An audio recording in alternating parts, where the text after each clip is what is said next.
કલેક્ટરશ્રીએ જે માહિતી આપી છે 12 વાગે એના પ્રમાણે આપણે અતિ ભારે વરસાદની આગાહી અહીંયા ખેડા જિલ્લામાં, આણંદ જિલ્લામાં, બાજુમાં અમદાવાદમાં, આ બાજુ બરોડામાં એ આગાહી છે અને એટલા માટે થઈ અને પ્રજાએ ખૂબ સાવચેતીના પગલાંના ભાગરૂપે આજે જે કંઈ ખરીદી કરવી હોય એ ખરીદી કરી લેવી જોઈએ, જેથી આવતીકાલે ભારે વરસાદ હોય તો ભારે વરસાદની અંદર લોકો ઘરેથી બહાર ના નીકળે અને ઘરે જ રહે એ યોગ્ય છે, હિતાવહ છે.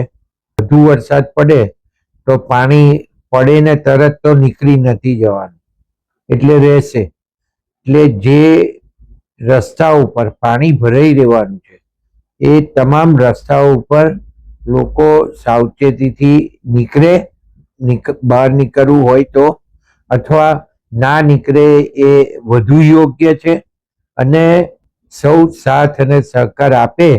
રાજ્ય સરકારે પણ આ આગાહી કરેલી છે અને સાવચેતીના પગલાંના ભાગરૂપે કલેક્ટરશ્રી દ્વારા અને અહીંયા મ્યુનિસિપલ કમિશનર શ્રી દ્વારા પણ જે યોગ્ય પગલાં લેવાના હશે એ યોગ્ય પગલાં લેશે.